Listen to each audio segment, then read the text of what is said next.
Welcome to Category Visionaries, the show dedicated to exploring exciting visions for the future from the founders who are on the front lines building it. In each episode, we'll speak with a visionary founder who's building a new category or reimagining an existing one.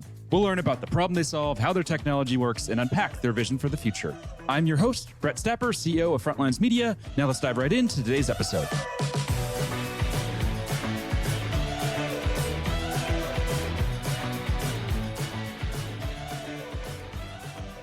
Hey everyone, and thanks for listening. Today I'm speaking with Rafid Fadul, co-founder and CEO of Zivian Health, a healthcare technology company that's raised $3 million in funding. How's it going? Going great, Brett. Thanks for having me.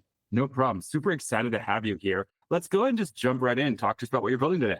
Yeah, so at Zivian Health, really it's a culmination of a lot of my experiences in the past. I'm a practicing physician and I've started a previous business that was in health services space, sold back into hospitals, and I've spent a lot of time in the health tech, digital health world. And it was kind of the culmination of all those things where we saw there's trends that are happening like in a macro level. So for example, the number of doctors is continuing to dwindle, population is growing. And with the exception of NPs and PAs or nurse practitioners and physician assistants, every other healthcare service line is actually decreasing in numbers. And the problem with that is that the demand is actually increasing, right? And so we're very quickly getting to disaster management type scenario where we're calling up people up to the front lines who are, may not be as prepared as they could or should be. And that was really the birthplace of Zivian, is like how we try to solve this workforce shortage problem that's already happening and it's only getting worse. And that's really what we do here at Zivian. On a scale of 1 to 10, how bad is this shortage? I feel like for the last 5 or 6 years, every now and then in the news, it pops up with, some finding of there's this many jobs are going to be short by this year. Like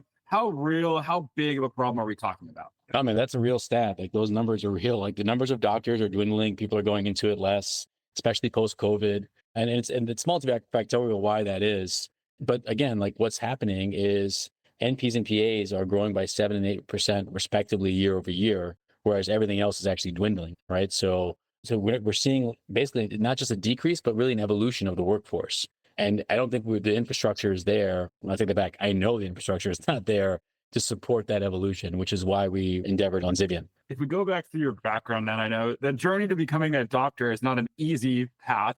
Was that hard for you to say, okay, I'm going to switch here and go and be a CEO and be a co-founder of a tech company? No, it's funny. So the Russian author named Alexander Pushkin, he was a writer and he was actually a physician as well. And he would say that medicine was his wife and literature was his mistress. And I kind of make the same joke of medicine and business because, I did my MBA when I was actually in residency, and then I consulted for a year after that. And then I went to fellowship and the whole time I was actually involved in health tech. Initially in the not-for-profit capacity doing work overseas, but then from 2012 onwards in the domestic space on the for-profit side. And it was always in my mind that there was basically two kind of patients, right? It was like the human being that was in front of me in the patients in the bed, in the room. And it was also the system. Like we have a very broken system. And so to me, it was like, okay, well, I'm putting Band-Aids. If I take care of this one person and I put them back out into the world, like how do I solve this at a bigger scale? And that's really kind of the genesis of my interest in health tech in general, is like, you see the power, not just in healthcare, but the power that technology has to be a force multiplier, right? And to create leverage. And so that's what we're applying that in our scenario here. It's an interesting background. So I think a lot of the physicians I've had on who've become founders, how they've explained to me is, they go into this world of startups and they have no clue what they're doing. They have no clue how to run a business because, the last 10, 15, 20 years of their life was, dedicated to medicine, and they don't teach you that step. So that's an interesting background then that you have. It's true. They don't teach that to you, but lucky for me, I have like a history littered with failures where I learned a lot from them. So, I kissed a lot of frogs before I started to figure things out. And, I've been lucky in that I've had 2 bootstrap businesses that were acquired, a lot of hard lessons and a lot of mistakes I made early on. And it's okay to make mistakes. It's not okay to make mistakes twice, or at least not to learn from the original one. So that's been my mantra this whole time. Talk to us about the decision to do a venture-backed company for this one, given that you've done bootstrap previously. As I'm sure you know, there's kind of like a war of worlds between founders. There's some founders who talk about the venture being the route to pursue, and then others are all about bootstrap. It's somewhat rare, I think, to see people cross over on either side. So what led you to crossing over? Honestly, we had this debate with my 2 co-founders and I. Like, we thought a lot about this. I mean, the dynamic is, all right, do you want to have a VC? Because right now, like the feeling in the venture capital community feels like, all right, well, you're on this like cycle of like, okay, keep on raising. And all the while you're giving up control. Whereas if you bootstrap, you're just going to go slow, right? And you may cap yourself. And so, our eyes were set on something bigger. Like we have an interesting business where we have basically like a marketplace and a SaaS offering. And we started with the marketplace, which is obviously like inherently more defensible, but that's kind of like building the bones for the SaaS that we're kind of leaning into next once we, once we kind of round up those offerings. And in order to do that well, that's why we're like, okay, well, we want to do it well. We need to build a bigger team on the engineering side. Good talent costs money. Let's raise a small amount of cash. And that's kind of what our compromise was, is that we took some venture dollars, and we have some really smart people at the table with us, and I'm actually very grateful for them.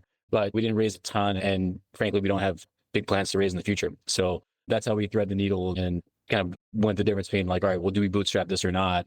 Is, we wanted to have the right people at the table who have, specifically reps in that types of business, right? Like, I'd not done SaaS before this, right? So like SaaS, I mean, I did have marketplace experience, but SaaS in particular was something that was relatively new to me. So having someone who has had those reps to me was valuable. And the trade-off for the equity, of course, like, every situation is different. You have to be thoughtful about it. But, in our case, I think it was reasonable. And just to kind of break up the business a little bit, I know there's a nationwide physician network, and then there's the provider management platform. Let's talk about the network to start with. How do you bring physicians into that network? It started with like me calling my friends. Like, honestly, we lean on people that can be loving critics. And the reason I say that is that like, you're not going to create a perfect experience, and you want to have people who can give you honest feedback. Like I jokingly say, like, real friends tell you when you have boogers hanging out. Like, that's what you want to know. Like, what about this experience is not good? How can we make it better? That's how we started. And then, it kind of caught fire from there. But how we do it overall is like, you have to make a great experience for each of the stakeholders, right? Like I'm saying kind of the basics, right? But the way we acquire physicians, the average physician on our platform makes probably about $3,000 per month. And so you're like, oh, well, they're making money. Yeah, they're making money, but like, you still have to make it a good experience. And that's for us is paramount, right? Like, how do you make a good experience for each of the stakeholders? Like we service enterprises. I mentioned we have a 3-sided marketplace. So the physicians are one leg of it, enterprises are another. And the third one is these advanced practice providers, or like the non-physician providers, and being obsessive about creating value and creating a good experience for them, especially like, and I'm just sharing my experience as a doctor, right? Like we are oftentimes looked at in the medical community, like as cogs in the wheel, right? And so people are just like, oh, well, one doctor is interchangeable for the next. And that's just completely untrue. I mean, like we all know this, like they're really terrible doctors and they're really great doctors. And like the fact that we all get kind of paid on this, like very typical to like, law, for example, where you have lawyers making $1,500 an hour and another one's making 500.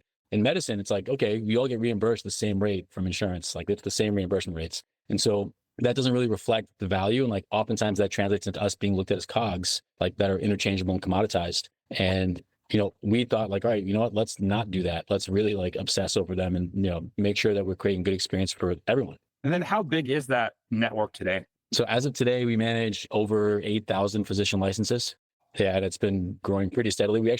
We're in a good position where we don't have to spend a ton of money to acquire docs. And I think that's a testament to, the work that the team puts in on crafting a good experience, right? I don't think it's just about the money. I think that certainly the money matters, but it's also about, like if it's a high friction, shitty experience, no one's going to want to do it regardless of the pay. Yeah, it makes a lot of sense. Now, when it comes to the category, is provider management that category, like that SaaS layer that they're buying? Is that the market category, or what's the market category? Yeah, I mean, it's an interesting question because it's hard to kind of like put us in a box because of the nature of the business. It is, in many regards, like two separate business models at the very least, with the marketplace and the SaaS. The SaaS, like the kind of the provider enablement is kind of the category that this would fall into, or arguably workforce management. But, this is not like an HR tool, right? This is more of like, how do I supercharge my workforce and get them ready? And, and the example I give people is that like in Civil War times, right? Or like I fall back to the disaster management. I did a lot of like medical relief work in, like areas where there was like mass casualties were like happening all the time. And what happens in those scenarios is because you have limited resources, you end up, the foot soldier becomes the lieutenant and the lieutenant becomes the general. Everyone levels up and you start calling people up at the front line who have never been to the front line. And the joke I say is like, we're arming them with like spoons and umbrellas, getting them ready for war. And that's what's happening. We're seeing that in the healthcare workforce today, where 78% of the country is a healthcare desert, right? And who's filling those gaps of access? Largely, it's nurse practitioners and PAs. And so we need to, but the training is obviously very different between NPs, PAs, and physicians who've gone through 4 years of med school, 3 years residency, 3 years of fellowship in some cases, more if not. So the question becomes like, how do you help them out and level them up and try to like smooth out the care? Because that's not to say there's not bad doctors, there definitely are, But we have to figure out a way to like have these people who are now being the front line of care, providing a lot of the care that's otherwise doesn't exist in these places where access is an issue. How do we get them to the best chance to succeed?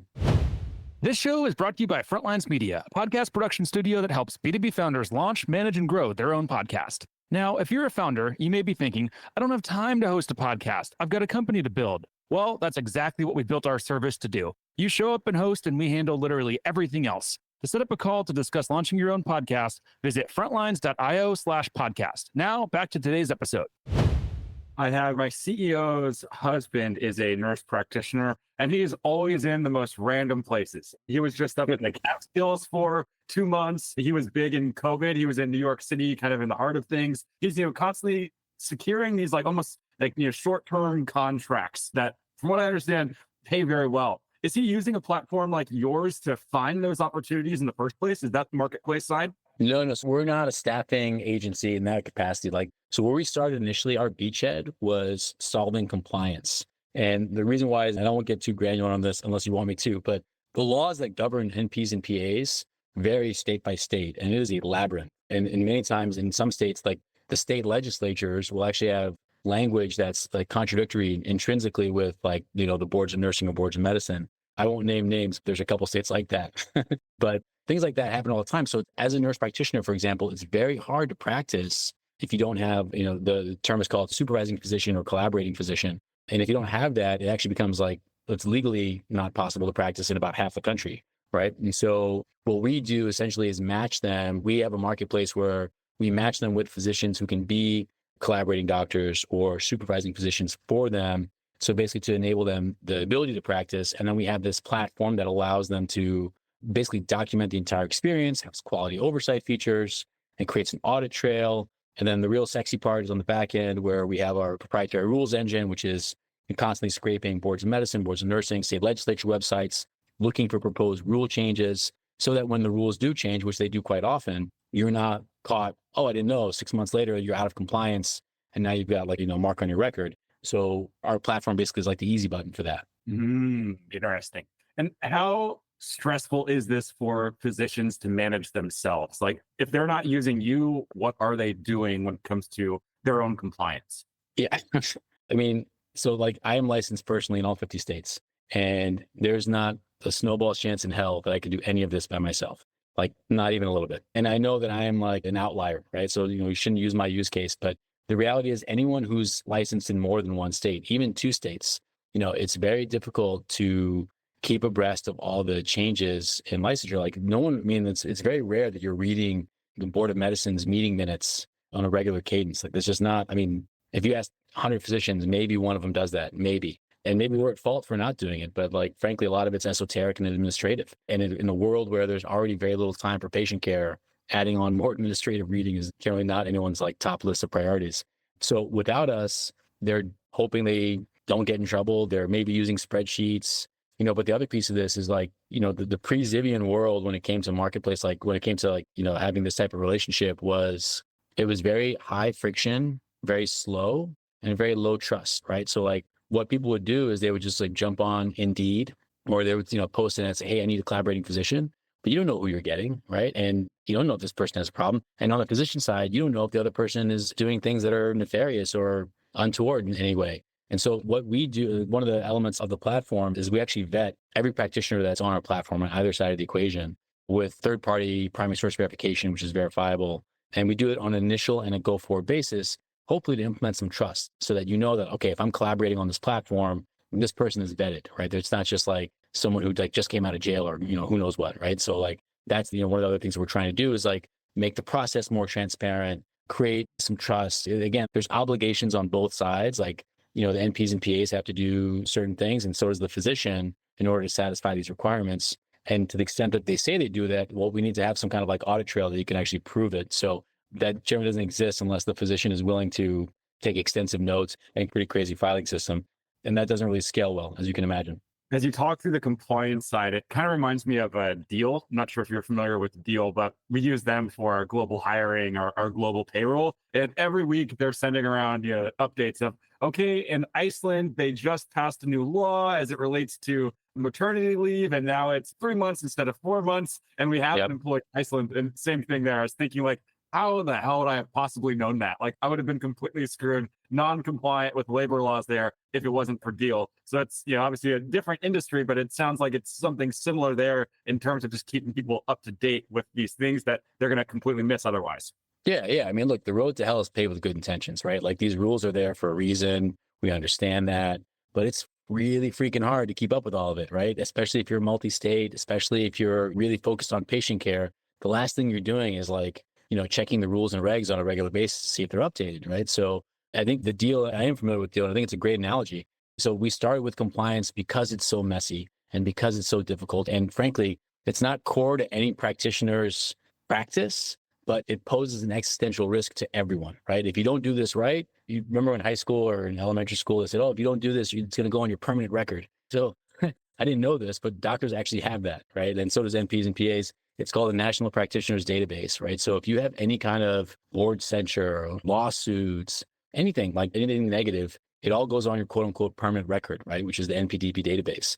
And that stays with you forever. Every time we try to credential a new job, a hospital, new employer, whatever, that all comes up. New license, it always comes up and you have to report it. And so, it's a real issue if you don't have a handle on compliance because it can affect your ability to practice and earn and live. And it makes logical sense that a lot of people just wouldn't have a handle on compliance because, like, I don't know, maybe there's some freaks out there who love compliance, but I feel like most humans out there on like your list of things that you enjoy, no one's going to rank compliance very high on that list. It's like 3 levels below the dentist, right? Like no one is eager about when you get a call from the compliance department. It's never good. It's never like, hey, we want to give you a high five for all your great work. It's always bad. Yeah, it's like taxes at the end of the year, which, we're 5 days out before filing. It's never fun going into those calls. No one wants to have those for CPA. Yeah, exactly. Now, to switch gears a little bit here, let's go deep on the marketing side. So at a high level, what does the marketing strategy look like today? And how have you seen it evolve over the past 24 months or so? Yeah. So, I mean, this is like how we thought about the business. It really was like sequentially, right? It's first build the marketplace for a variety of reasons. One, like defensibility, but two, the thought process was let's get as many people on the platform and get as much feedback as possible and, figure out like where the warts are and figure out how to make it as good as possible. So really our marketing efforts primarily were targeted to the individual practitioners. And actually to this day, they still are. We've got a few of us who are like, I jokingly call us like silverback gorillas because we've been in the space for a while. We have a couple silverbacks on our team. And as a result of that, we have a lot of relationships in health tech and digital health, and they are a big use case for us. And so we have a lot of like organic inbounds that come in without really a significant effort of marketing towards those clients. And, candidly, some of them have like been really great with us during the growing pains early on. And they've been able to grow and grow quickly as a result of our services. So word of mouth has been really helpful on the enterprise level, and on the kind of our marketing efforts to date have largely been like flood the zone with content, right? Prove that you actually are in fact an authority on this, not just say, oh yeah, we do compliance and then like do nothing with it. And then we target specifically kind of the independent practitioners. That's really kind of our strategy at this point. This show is brought to you by the Global Talent Co., a marketing leader's best friend in these times of budget cuts and efficient growth. We help marketing leaders find, hire, vet, and manage amazing marketing talent for 50 to 70% less than their U.S. and European counterparts. To book a free consultation, visit globaltalent.co. What resonates today with these independent practitioners? I think it's a couple things, right? I mean, again, it's speaking from the guy who's in healthcare. Like most of us are treated like commodities, like interchangeable cogs. And what they want to see is that they're not that. And so, thinking about the experience for them and making it so it's not just like, yeah, you're a number, because we know that they need this, like it's a requirement. So you could be very cold and callous about it and be like, look, here's the price, like, piss off. Or you could just kind of be thoughtful about it and you can work with people and you can try to figure out solutions that, are sustainable for both parties in the long term. And, some of it's bespoke, which is, it's hard to scale that, of course, but like you do that in the beginning because you want to earn that trust. And at the end of the day, that's, I think, what we're selling. Like we're selling trust and peace of mind. It's like, okay, because don't forget, like a large majority of, let's just take nurse practitioners right now and focus on that population for a second. A large majority of them are mothers. Many of them are the breadwinners in their family, and they're trying to hang their shingle, open their business. And if somehow that collaborative relationship, goes awry and they lose the ability to practice, well, you just like taking away the family's income, right? And so it's incredibly important not to fuck that up. And we take that responsibility very seriously. And so what I think what part of the value prop that resonates with them is not just that we have like a very deep bench of, these 8,000 licenses and doctors. That's not it. I think what's more resonant to them is that they, number one, feel heard and they understand that like, okay, we get where you're coming from.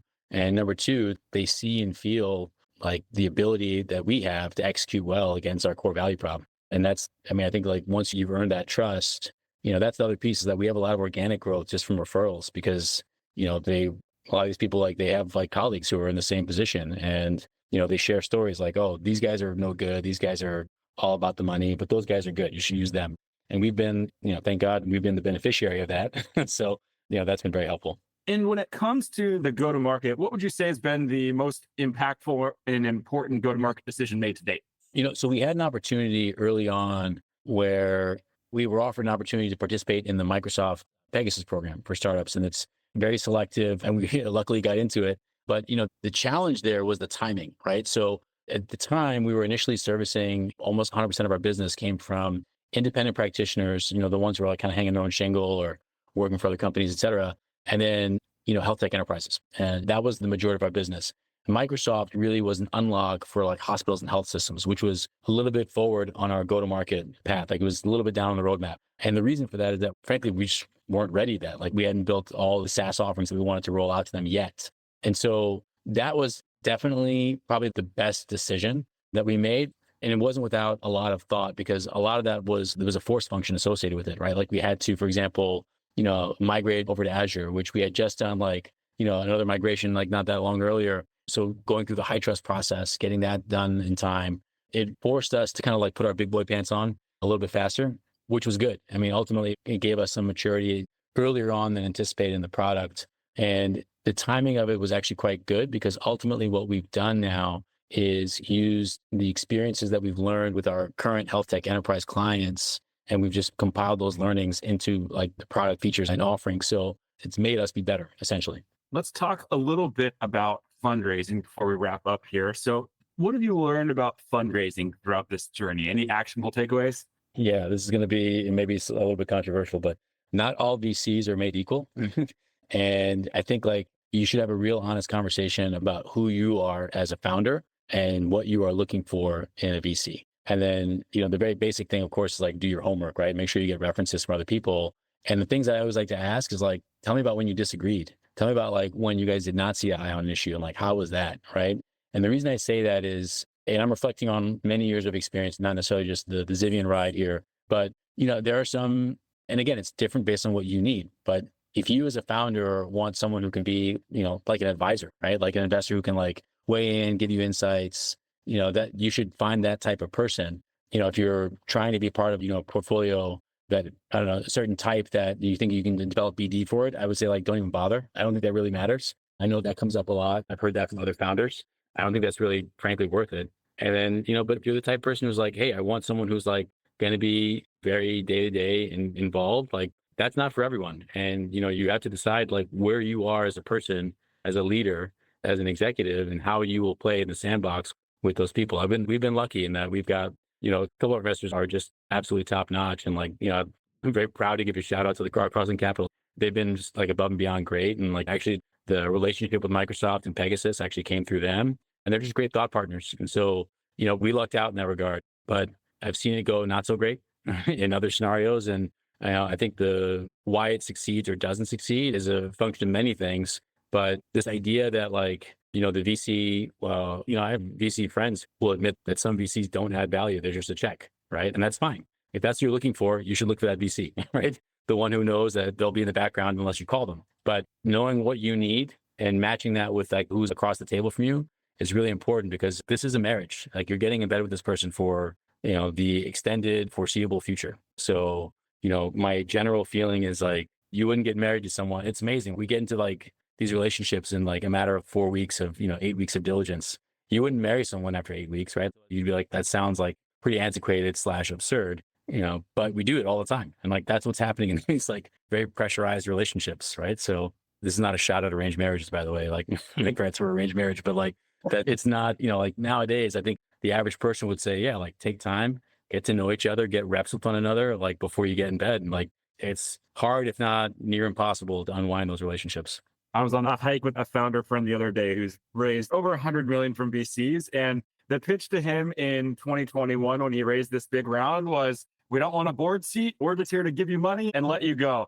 Now, like many VCs in a, just facing some hard times, things have not gone as planned. And he was just telling me, like, they don't support me. There's no one there. Like, he has a board, obviously, but like that big investor who put all the money in, like they have provided zero support because that was their pitch. And I think there were a lot of founders in like that 2021, 2022 era where like they were taking those types of deals where, the pitch was, there is no support and we don't want to be involved and we want to just let you build. And now it's, I think, not working out for a lot of founders. Yeah. I mean, but again, I think it's really, you have to have an honest look in the face. And by the way, we all think that we're great, but like my successes have come from knowing that there's stuff I'm just not great at. And I try to surround myself with people who can like cover those gaps and who are better than me in those areas. And whether they're like other executives or whether it's a board member, like, none of us are perfect. And like knowing what you need it's tough to have that honest look in your face and then say like, okay, where are my deficits? Right. And that's, I think, step one is figuring out like what's a good relationship is like knowing yourself and knowing what you need. Yeah, totally agree. Now, final question for you. Let's zoom out 3 to 5 years into the future. What's the big picture vision look like here? Yeah, I mean, I think where we are heading is, the marketplace is great. We love it. That's always going to be a big piece of the business because we love the idea of enabling care and addressing the health access gap. And that unlocks access, right? Like you're solving a compliance problem, boom, access is open. But what we want to do is not just create access. We want to like supercharge the workforce. And it's not just outside of the hospital, we're going to go inside of the hospital. So right now we're actually deploying education pilots in the hospital, training our practitioners, non-physician practitioners in new domains and new like specialties and getting them to a place where, instead of doing like the general on the job training for 18 to 24 months, you're pre-boarding them, you're getting them upskilled and you're getting them to a place where they're really, really making impactful decisions and providing high quality care very early in their trajectory.